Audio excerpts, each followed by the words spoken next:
All right, we're recording. So welcome to our first official conference panel that is not with one of the keynote speakers we had invited to our conference on speculative fiction and the political, but this is an exciting panel on Indigenous futures. At least I'm the person that came up with this title. We'll see if that actually holds water, but I felt like that was the common strand between the three presenters we have today. I'm not going to do big introductions for everybody. They're going to say something about themselves, and then everybody will have about 5 to 8 minutes of a presentation. Yeah, the only time I come back into this is to either cut somebody off because they're vastly going over time, which I don't think will happen, or then when we go into the discussion, I will moderate questions from the audience. So audience members, if you have any questions, please type them into the chat. And other than that, without further ado, I would let Sarah speak and tell us something about worlding dystopia, settler futurity, and Margaret Atwood's World of Gilead. Sarah. Thanks, Sabrina. So first off, hi everyone. Thank you to Sabrina and all of the organizers of the conference for making this space for us to share our work. I know we'd all probably rather be in Augsburg together. I know I would, but for my part, I'm speaking to you today from Nogojawanong, Peterborough, the place at the end of the rapids in Mississauga-Nishnabeg territory. As a settler in this area, I'm grateful for and indebted to the First Peoples and their teachings about the land and our relations. And though I'm honored to be part of this panel on Indigenous futures, I recognize that as a non-Indigenous person, I do so from an outside perspective. And while I'll be highlighting the work of some Indigenous theorists and what I say today, much of what I'll be sharing is really about unpacking my own cultural inheritances as a settler Canadian. And by engaging critically with settler futurisms, particularly the world of Gilead as imagined by Margaret Atwood, in the original novel, The Handmaid's Tale, and the 2019 follow-up, The Testaments, I hope to follow Sarah E. Truman's call to take responsibility for the worlds that we inherit and create when engaging with speculative fiction. And though Truman's call is ultimately about centering the writings and worlding practices of queer, trans, bi, Indigenous, and people of color theorists, from my position as a straight, white, middle-class settler Canadian woman, I do see Atwood's World of Gilead as part of my cultural inheritance, a prominent dystopic settler vision, or what Daniel Heath Justice might call a paranoid settler fantasy. And in the context of increasing popularity of these texts and the valorization of Atwood as a writer, her latest work did win the Booker Prize after all, now seems as good a moment as any to return to critiques of what kind of speculative politics are at play in these texts, and what decolonial speculative practice could look like from a settler perspective. And though I'm happy to be challenged in this regard and invite conversation about it in our discussion to follow, for now I'll turn to an exploration of this cultural inheritance, doing so through engagement with the work of Indigenous theorists who, in articulating their own speculative practice, have helped me to unsettle my relationship with Atwood's work. And here, I will confess my own participation in the speculative world of Gilead. I did read the original novel as part of an undergraduate women's studies class, which I think, given my positionality, is a fairly common experience. And I picked it up again reading The Testaments after happening upon a copy at my mom's house. So imagined after the fall of the US government in a world of plunging fertility rates and rising moral panic, the state of Gilead is constructed as a rigid religious society ruled by men. As a writer, Atwood is well known for her historicizing of speculative worlds. In doing so, she has been criticized for appropriating historical trauma and erasing experiences of difference among women, particularly racial difference. And while some critics suggest that this practice offers a means to interrogate the false utopian image of settler states, disrupting the popular denial of historical and ongoing injustice, there appears to be an assumption of audience in this interpretation. Because as Karen Crowley points out, the text only works as a terrifying dystopia for those who have thus far been sheltered from such experiences.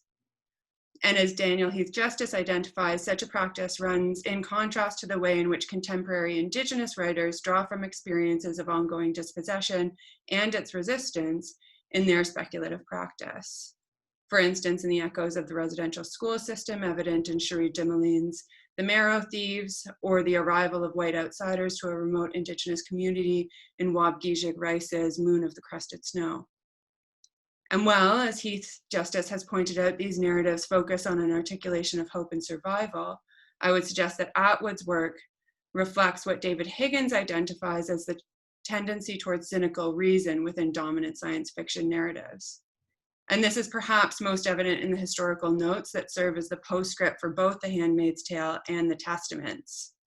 Set at the close of the 22nd century, these texts both serve to future cast the persistence of male interpretivism of female experience, the privileging of academic knowledge, and the continuation of the modern nation state.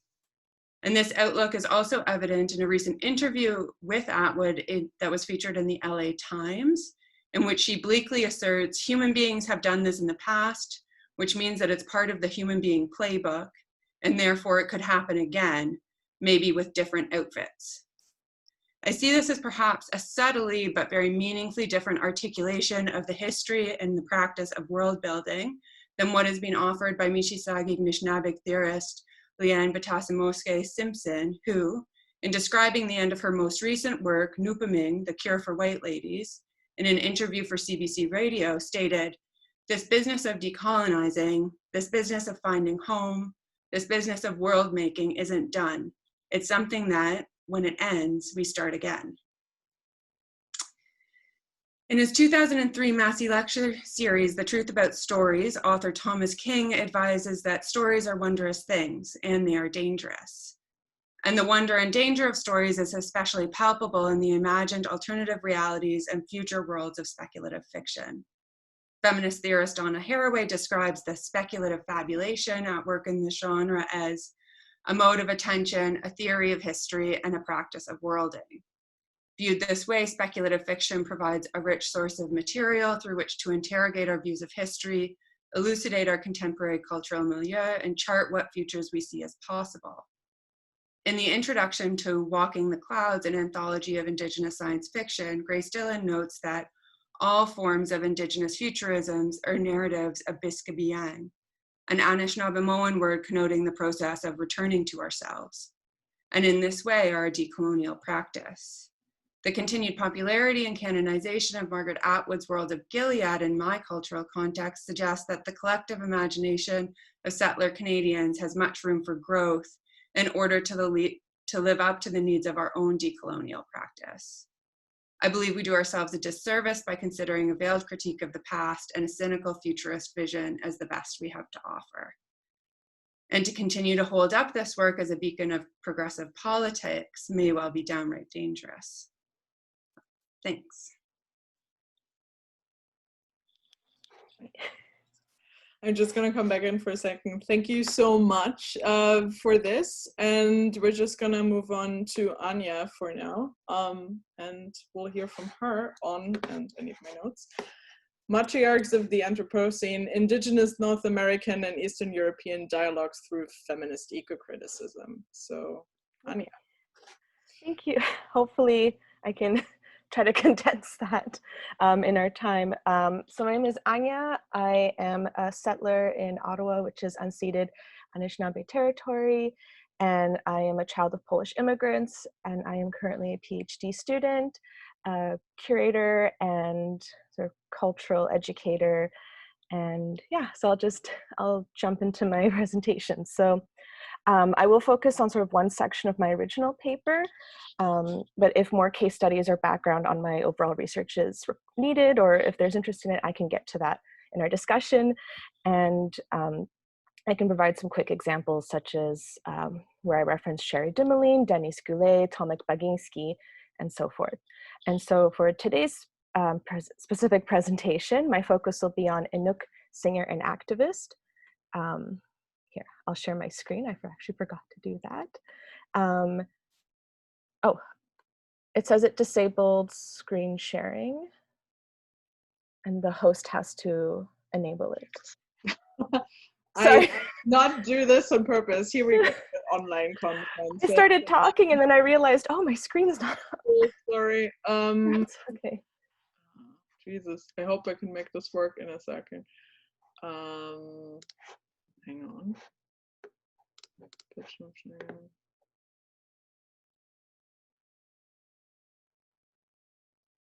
This is really weird because it says it's enabled. I'm so sorry. Does anybody happen to know what is going on? If you make Ania a co-host. Yeah. Hang on. Oh, okay. Ah, here we go. I just changed it. Does it work now? Yes. Sorry, guys. This is completely my fault. I didn't know it was set that way. Anyway, I'm sorry. I hope this didn't throw you off too much, but no. Anyway, you're starting over now. You're fine. Okay. So there's my, and you can see it all? It's okay? I can see it. I see thumbs up. I think we're good. Okay, good. Okay. So for today's specific presentation, my focus will be on Inuk singer and activist Tanya Tagak and Belarusian ecological engineer Volha Kaskevich and their speculative environmental work. It should be noted that these geographical and cultural connections that I propose are not accidental, but a part of a greater transnational solidarity through theory, activism, and artwork. So scholar Shumei Shi mentions the concept of the West versus the rest in their essay World Studies and Relational Comparison, and examines the hierarchies of thought and knowledge. She argues that we must, quote, consider a network of texts as a study of world literature along a literary arc, which is not a closed circuit, but an extendable and contractible trajectory that connects texts along an arc where a text can enter into relation with other texts anywhere along it, illuminating specific issues within a time period or across time periods, end quote. Though Xi's argument is in specific reference to literature, this concept could be applied across mediums such as film and visual art, which I primarily work in. In the case of this paper, the issues in the Arctic are not divorced from issues in Slavic and Baltic nations. The Baltic Sea is affected by pollutants and melting Arctic ice from the north as it travels through expanding rivers from Sweden and Finland, taking with it all forms of debris and pollution into the sea waters. The issues of climate change raised by Tanya Tagak are then directly linked to ecological concerns expressed by Volha Kaskevich. The film Tungijuk, directed by Félix Lajeunesse and Paul Raphael, is an elaborate sci-fi-esque music video created in collaboration with Tagak. The film follows Tagak as she transforms into various animals, a wolf, caribou, and then a seal, before finally taking on a human form, eating the hunted seal. These transformations between human and animal shows the spiritual connections of all living things within Inuit culture. There is no hierarchy between nature, animal, and human, as the blood and water imagery connects them throughout. Here, water is used to connect living beings above and below the ice, and the mixing of blood and water is showing how water is as important to life as blood. Inuit mythology sees the Arctic as a single entity encompassing land, sea, sky, as well as Inuit birds, animals, marine life, vegetation, weather, and even the spirits. Tagak herself emanates these spirits by visualizing herself as a traveling spirit, moving from one being to the next, connecting Inuit futurisms and Inuit mythologies. In the film, Tagak uses her throat singing to mimic running, loss of breath, animal cries, and water sounds. The throat singing itself is a reflection on this connection, as it brings to mind creatures in pain and in ecstasy, howling wind, or the sound of the ocean. And through the music, her voice becomes part of the natural environment. According to the environmental novelist Rachel Carson, quote, "Our place on this world is transient, even if our effects on this world will be permanent," end quote. And this quote sort of reminds me of this concept of Indigenous spirituality, where human society is part of a web of connections. Similarly to Tagak, Bachna founder Volha Kaskevich uses her geographically specific knowledge to demonstrate the interconnectedness between humans, animals, and non-human natural entities such as rivers. Bachna is a nonprofit wildlife protection organization mainly focused on wildlife preservation on the Belarusian wetlands and the adjacent river networks. Many global communities view water as a life force, giving thanks to bodies of water through rituals or environmental protection. Anishinaabe academic Renee Elizabeth Mijinaji-Gokwe Bedard speaks about the role of water as functioning similarly to the human body. Quote, "The rapids are also like the heart and lungs of the human body. A heart pumps blood in, the lungs fill the blood with oxygen and cleanse the body, delivering essential elements to the body, while working also to remove harmful wastes. The rapids work in a similar fashion, both cleansing and feeding the river," end quote. Unfortunately, the pollution in the French River, close to Bedard's home community, has made this process impossible now. The rapids cannot cleanse the water fast enough. What is happening in Bedard's community is a warning for other ecological defenders, such as Kaskevich, to continue fighting governments to push for stronger ecological protection in order to make not just their areas, but the whole world inhabitable for future generations. Kaskevich's work is centered around making citizens ecologically aware and using art as an activist tool, giving voice and agency to the wetlands and its inhabitants and neighbors, such as the gray wolf, who is a game species. In Canada, often Indigenous ecological activists are terrorized by the state, as seen with the 2020 anti-pipeline Wet'suwet'en protests and blockades and the current situation happening on Mi'kmaq territory. While Belarus, a non-EU member, does not have state support for ecological activist organizations and actively jails environmental and political activists. Both Tagak and Kaskevich use their artistic and activist platforms to promote sustainability, highlighting in Tagak's case the cultural and spiritual bond between human and animal and water in Inuit traditions, while Kaskevich similarly approaches her activist work in a spiritual sense, connecting to the wetlands and gray wolves as almost a translator. Her film, In a Wolf's Skin, is a philosophical audio story about the communities associated with the gray wolf, their kin, and the humans who either protect or hunt them. The audio story's transcript acts as a sort of speculative narrative, speculative literature. Kaskevich's film, as well as the Bachna Art Festival and documentary Breath of Wetlands, are just some of the ecologically creative ways that Kaskevich is giving a voice to Belarus's environmental issues. Breath of Wetlands uses traditional knowledge, imagery, and music to show the loss of stories and traditions that the elder residents hold, but are threatened by the planned drainage of 3 different swamps. Politically, Kaskevich is the coordinator of Green Network, and through her activism, pushed for the creation of 8 protected wetlands and reserves, and more legislation for sustainable development in Belarusian territories, specifically in lowering the amount of state-sanctioned destruction of natural resources. Tagak is also an outspoken activist around food sovereignty in the north and Arctic natural protection, including starting the Seal Fee online movement, which promotes Inuit sustainable hunting practices while pointing out the hypocrisy of seal hunt protests being more popular than commercial meat industry protests. Though this is a brief overview of how both Tagak and Kaskevich use their platforms and knowledge to protect their traditional lands, I wanted to conclude my presentation with a short list of Indigenous ecology scholars and activists, which have inspired my work and my writing.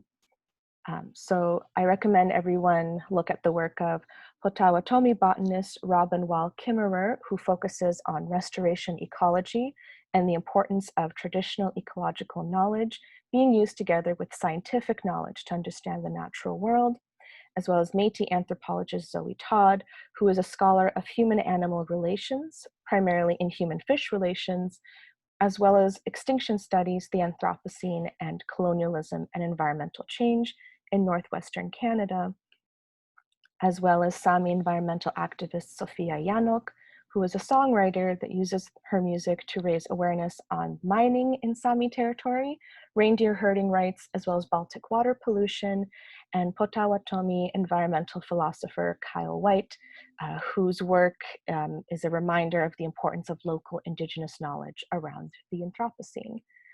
Thank you. Well, thank you so much for that. And our third speaker today is Nora Castle, and she'll be talking about alternative foodways and alternative futures, food and politics in contemporary science fiction. Word is yours. Hi everyone, so I'm going to try and share my screen now and hopefully that works. Oop, that's the end. I can see it, just so you know, it should be there. All right, well, I have to go back, hold on, don't look. Okay, so my title has changed a little bit just in the interest of time. But yes, so hi, I'm Nora Castle. I am a PhD student at the University of Warwick here in England.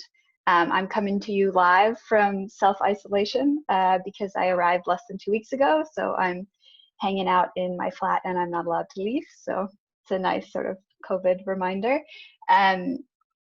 So today I'm talking about the politics of meat eating in the Cullingham Army and Moon of the Crusted Snow. There seems to be a tendency in science fiction studies, especially when you're looking at utopia, towards vegan and vegetarian utopias. There's some examples on the slide here. And if you're interested in this, I also have a couple resources there, especially Josh, who's at Monash, works on vegetarianism in science fiction. And this makes sense that there's this tendency towards vegetarian futures because of animal agriculture's contribution to ecological crisis, whether that's greenhouse gas emissions or runoff and pollution. But today, what I'm going to look at is 2 different books that choose meat eating as part of an ecologically minded future. So how they do so, what that means, these are things that I'm interested in. So we're just going to sort of speed through it. And if there's anything you are interested in, make a note and you can ask me about it in the Q&A. So the first novel is The Cullingham Army by Sarah Hall. This was published in 2007. It's set in a near future England post-environmental crisis. Everyone's been moved into cities and there's an authoritarian government. Food is pretty much entirely imported. It's tins that have cubes of meat and fruit from America. And there's a lovely bit in the novel where it says, you know, Britain has become a dependent colony, which is a funny twist of fate. There's also a big reproductive justice angle, which could link well to Sarah's presentation, so that might be something for the Q&A later also. So the protagonist of this novel, she's known as Sister. She's fueled partly by memories of an old farmer's market. She escapes to the countryside and she finds this all-female collective. And they're a revolutionary cell who are training to fight the authoritarian government, but also they're a sort of commune and they're focused on self-sufficiency and agrarian ideals, and eating meat is a part of this. So as you can see from the quote on the slide, this is phrased as a health concern, but eating animals for sustenance is also considered part of a sustainable cycle. So nothing is wasted, nothing is unharvested. And there's a politics of care here.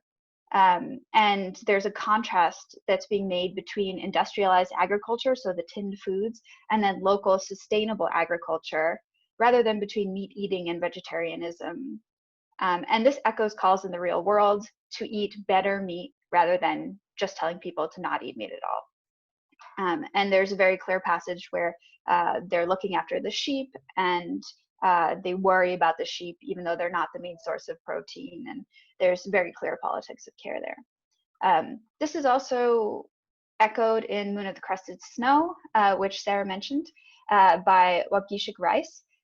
So this is a piece of First Nations literature, which is presumably why I'm on this panel. I'm, like the other panelists, not primarily doing Indigenous studies. I work primarily on food and science fiction, but I think this novel is fantastic and wanted to include it for that reason. So please excuse me if I mess up any of the Indigenous studies stuff. I'm just sort of trying my best. So the novel is set in this small Anishinaabe community in northern Canada as an unknown apocalyptic scenario unfolds around them. And they don't really know what's going on in the outside world. They just know that their power goes out, deliveries stop coming, and they have to figure out what to do and how to survive.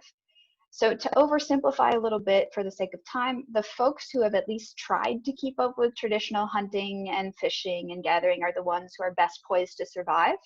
And the ones who have, as the novel puts it, quote, grown complacent in the rut of welfare, end, unquote, and rely on the imported tin goods are the ones who are much worse off. So the novel is bookended by two different types of meat consumption.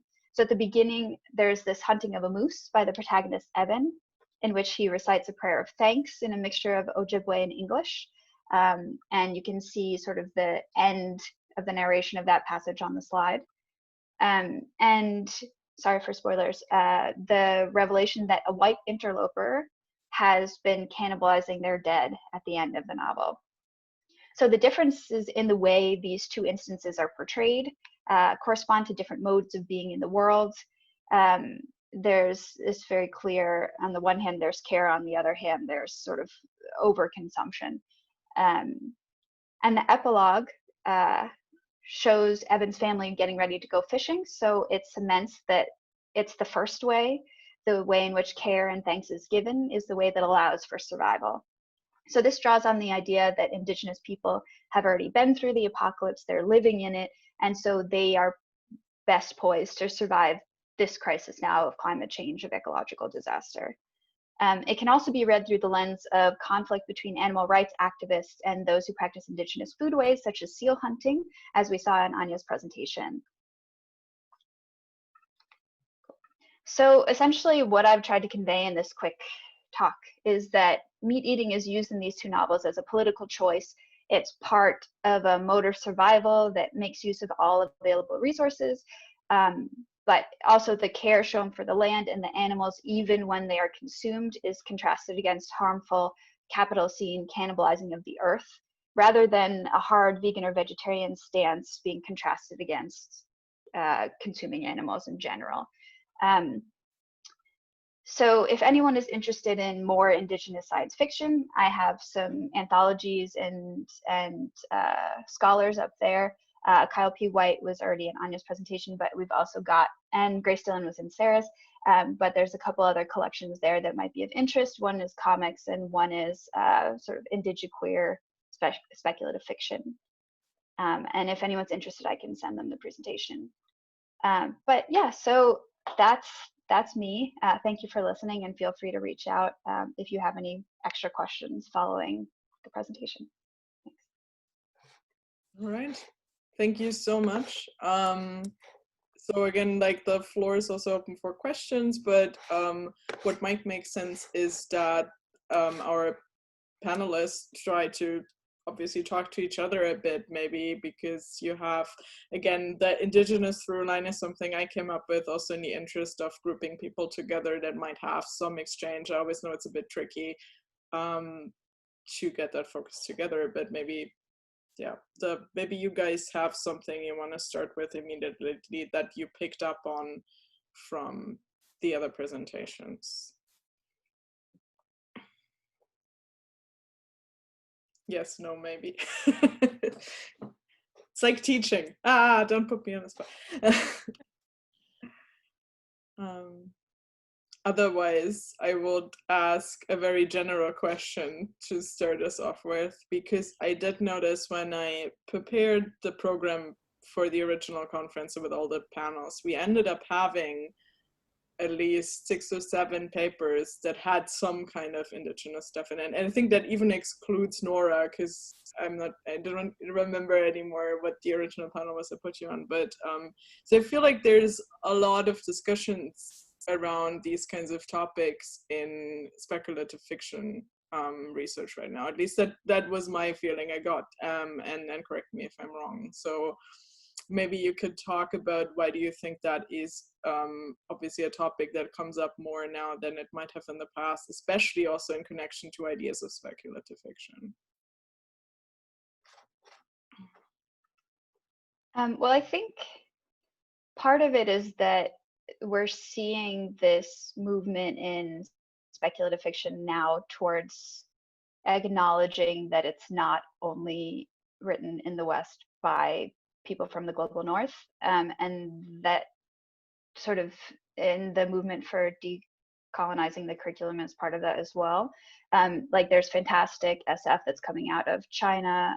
There was just the FutureCon SF conference it was last weekend, that had a panel with speculative fiction writers from various parts of Africa, including Nigeria. Like there's all of this amazing stuff coming from all these different places, and there's suddenly been this acknowledgement in more of the mainstream that these people exist and they're writing these fantastic things. And I think there's also been more, I don't know, there's been more, at least I've seen more Indigenous people self-publishing or creating anthologies, and promoting and then sort of lifting up other Indigenous writers so that they're being seen more. And I don't know if that's a function of changes in the publishing industry or changes in sort of the way people are able to find the works that they work on and that they read. But it's definitely a larger movement to sort of like people are seeing these things more. I don't know if Sarah and Ania, you guys disagree or agree. I don't know. Yeah, I mean, I would certainly agree with that. And I think, you know, in the conversation that we had between the three of us in preparation for this panel, I had to kind of admit I'm not a scholar of literature or of speculative fiction specifically at all. I actually do more policy work. So I'm coming into this more from a perspective of my own kind of interest in this work. But I do, for my part, I find that, you know, the writing and theorizing of Indigenous peoples is more kind of present. And I think one of the things, like, especially I follow the work of Leanne Batasse-Mosquet Simpson because she is a local theorist, and, you know, I have the opportunity to see her in non-COVID times perform and stuff like that. But I think that there's also kind of an interdisciplinarity to her practice, especially where there's, you know, artistic creation, intellectual creation, you know, there's fiction writing, there's nonfiction writing. So there's lots of entry points into that work.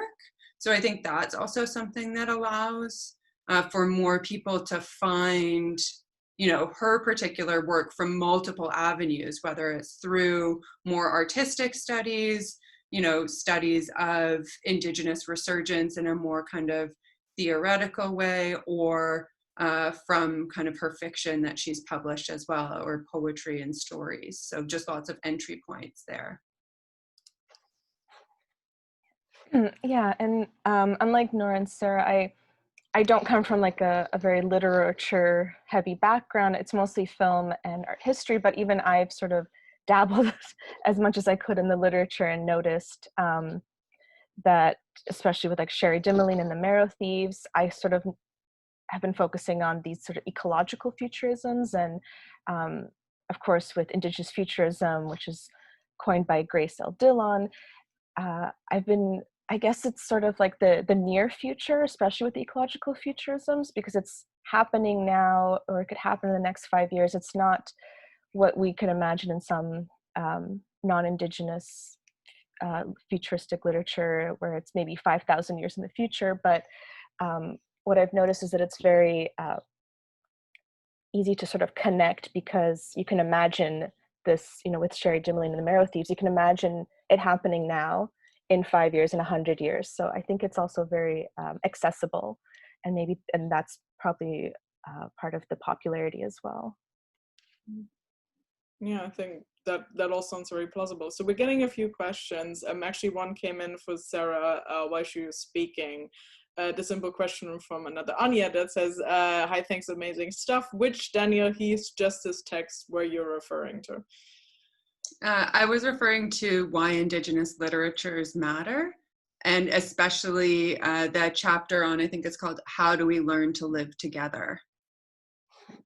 And I guess maybe just kind of linking that back to the last question, that was a text that was put forward by my professor who I wrote this original paper for as part of her course on arts, culture, and heritage, a Canadian studies course. So, I think that there are people bringing these works more into different frames like that. Like that's how I got exposed to that particular piece. So. Oh, thank you. Another question we got is for Nora from Magdalena, who says, you said there were many vegetarian utopias, and I find it very interesting. Could you elaborate a little bit on that, perhaps provide some titles? Plus, are there any vegetarian dystopias? Sure. So I had a couple on the slide, so I could read those out. So there's Journey to the Center of the Earth, The Last Man by Mary Shelley. And actually, it's also like people like to make a big deal about the fact that Frankenstein's monster is vegetarian. Then there's The Last and First Men by Olive Stapleton and Herland by Charlotte Perkins Gilman. And those are just sort of a smattering of titles that I picked across time periods and genders. But then there's things like, I don't know, I would maybe argue that you could consider Atwood's Mad Adam trilogy as kind of a vegetarian dystopia because the Quakers in it are vegetarian. They're genetically engineered to be vegetarian. And the God's Gardeners in it are also vegetarian, but by Mad Adam, which is the third one in the trilogy, they've kind of given up on that because it's not feasible in their current situation. So yeah, and there's a lot of utopian, dystopian futures that rely heavily on various non-meat meats. So I work also on in vitro meat, and there's a lot of sort of like yeast-based meats or chemical meats. Even as far back as like the 1880s, Mizora is one of the like earliest examples, which has some problems with race, but that's a whole other story. So there's a ton, and if you're fascinated, I really recommend Josh Bleet's work. He's finishing his PhD, which is completely on vegetarianism in SF, but he's got some articles out on like Arthur C. Clarke that you can easily find online. I think they're open access, but I'm happy to discuss more with you on the side if you'd like. Oh, thank you. There's no more questions in the chat right now.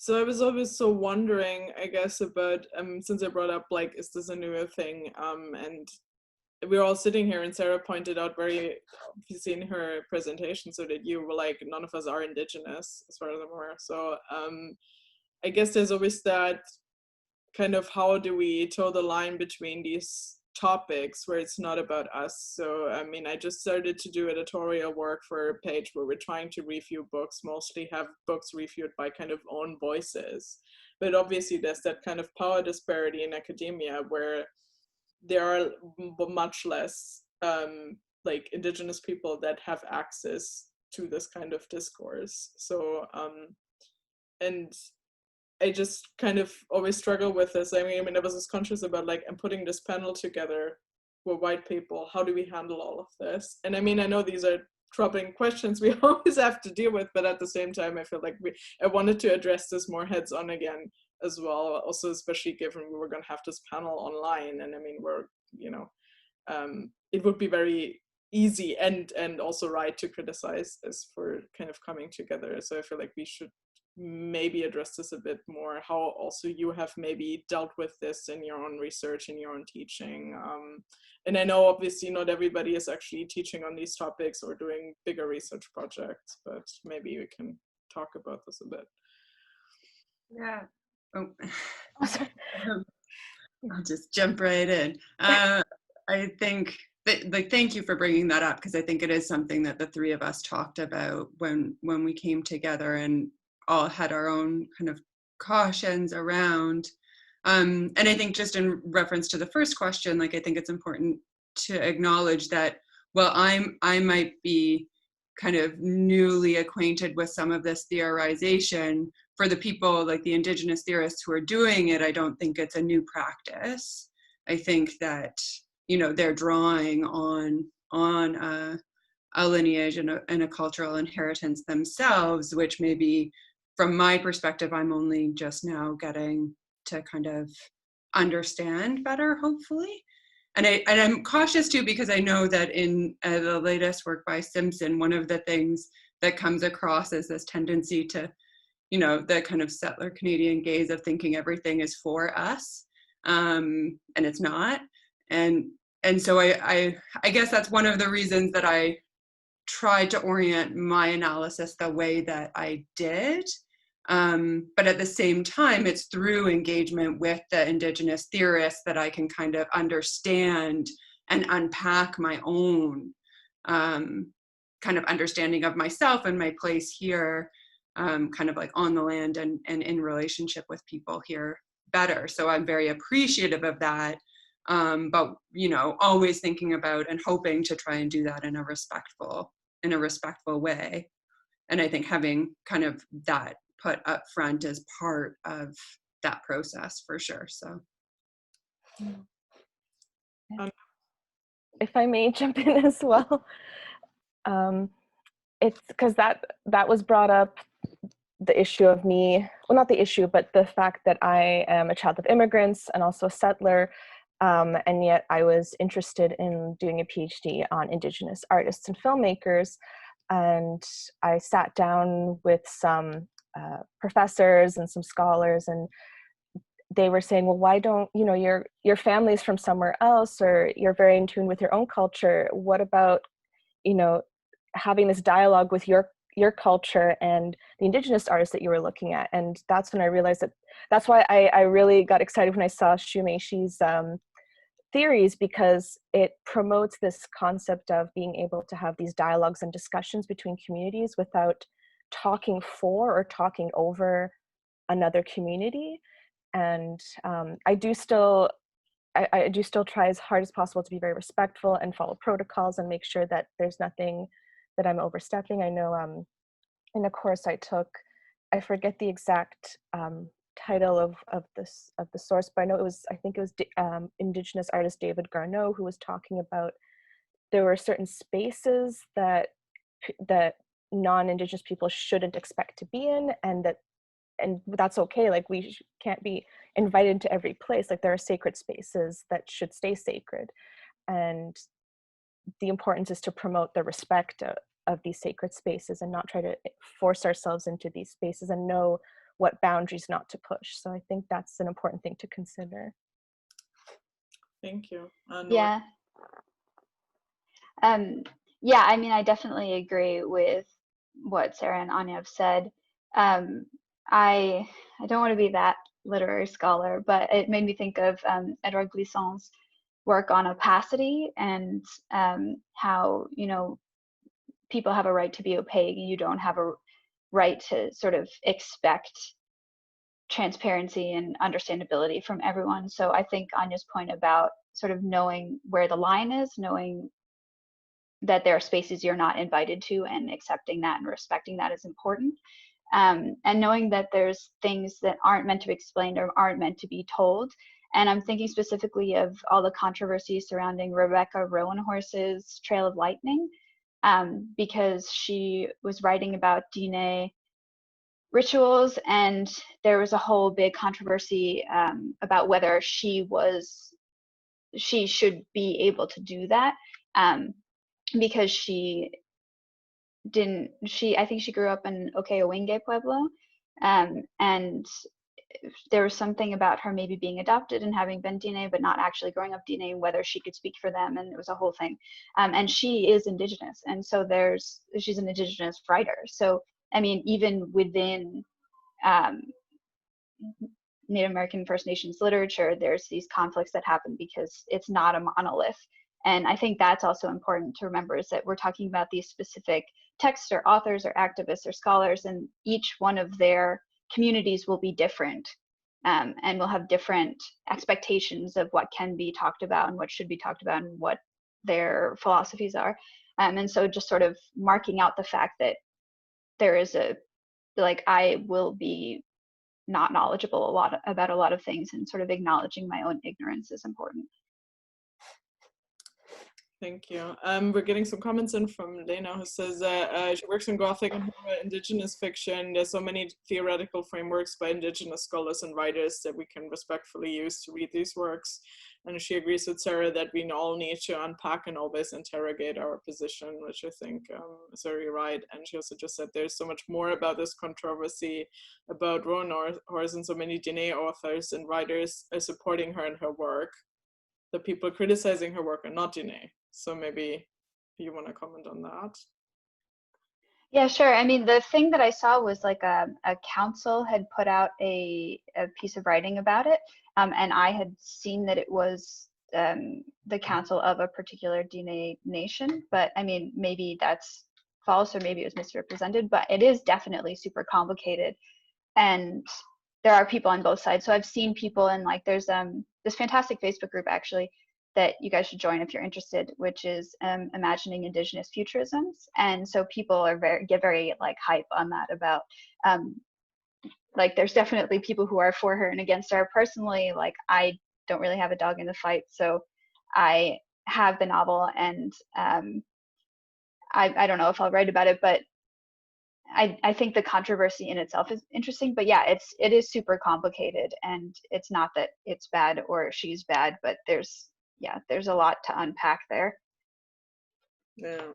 And I mean, that's a conversation we always have to come back to. I think it's also interesting, and like Twilight, which is such a popular franchise, and obviously it gets criticized all the time, also for the wrong reasons occasionally, but in this case, I guess for the right reasons of kind of using this Indigenous narrative with the werewolves. But it was also interesting because I don't recall that this was a bigger discussion, at least when I was 18 and it came out and I actually read the books and then the films were being made, that was a big issue with it. Like the discussion always shifted towards, oh, this is crap, you don't want to see this, this kind of very gendered discussion as well. But I felt like the Indigenous content discussion came much later in the game. I feel like I've seen a lot more on that very recently, which also kind of contributed to me at least having this idea that this is kind of a thing we're actually discussing more and more, as we're also discussing race on a much, I think, larger and more nuanced scale now, and we should have done for years really. But I feel like there is a shift happening, which is at least a positive development. And I guess I would just add, from a kind of organizing perspective, thinking about spaces like this, like I think one of the things that we talked about when we were having this initial discussion yesterday was around just, if Indigenous futurisms is a theme that is to be explored in conferences like this, what sort of actions can be taken, or what is the process, and why is it that it's 3 non-Indigenous people who have put forward work in this area, versus like an active recruitment or ensuring that there is that space or representation in different ways, right? Yeah, absolutely. And I think from the conference organizing perspective, obviously we're like based in Germany, and when this was not supposed to be online, it was also always that hurdle of where can people actually travel and who can afford to travel. And we only had very, very limited money to give out in terms of kind of a travel grant, as you know. But I mean, obviously those are the thoughts we always have when we do these kinds of things. And then obviously we work with the abstracts we're getting. But there's always that discussion, like who do we invite as keynote speakers as well? Who do we want to give a platform with these kinds of topics, etc., etc. So yeah, and I also again feel like there's more of a discussion on this now that I encountered even like 2 years ago, generally also in as speculative fiction, which I mean for the longest time was also so white male dominated in so many ways, like at least in like the discourse of who's actually being listened to. and that's shifting. And I mean, there's a lot of troubling discussions going on in academic circles right now as well, with older white male scholars not behaving the way they should really. But yeah, I feel like it's at least good to be kind of reflective of what we're doing here, and how we engage with all of this. So yeah, we have a few more minutes, so if there's anything else you guys wanted to raise, maybe also that you touched upon in your initial discussion, which I wasn't part of, so I'm interested to see if there's anything that came out of that maybe. I mean, we don't have to push the full 60 minutes, but I mean, obviously I also want to give space for people to think up more questions. Yeah, I mean, one thing that we talked about when the three of us initially met was that there's this sort of politics of care that comes up across the work of all of the people that we're talking about. And I think that was something that maybe Sarah had spoken about a bit more that didn't quite make it into the presentation. Yeah, I'll just pick up. Thanks, Nora. That I guess one of the reasons that I chose to look at speculative fiction when I was doing this, part of my coursework for the PhD in this arts, culture, literature course is because I think it's interesting to apply some of the thinking around the kind of world building practices that happens in the theoretical space of speculative fiction and literatures to my work. I do policy work specifically around drug policy. And so I think that there is something to kind of consider about how we orient ourselves, like, policy papers themselves are part of, could be thought of as part of a world building practice. And so how we enter into that practice is part of kind of engendering the results that we get from it, right? So I think one of the things that I see evident and, specifically, well, I guess all three of the works that I referenced in my piece is this kind of ethics of care and relationality really being at the forefront. So yeah, just part of a world building practice and thinking about, for me, those are some of the threads that kind of carry over into thinking about something which might seem totally different in terms of policy development. So.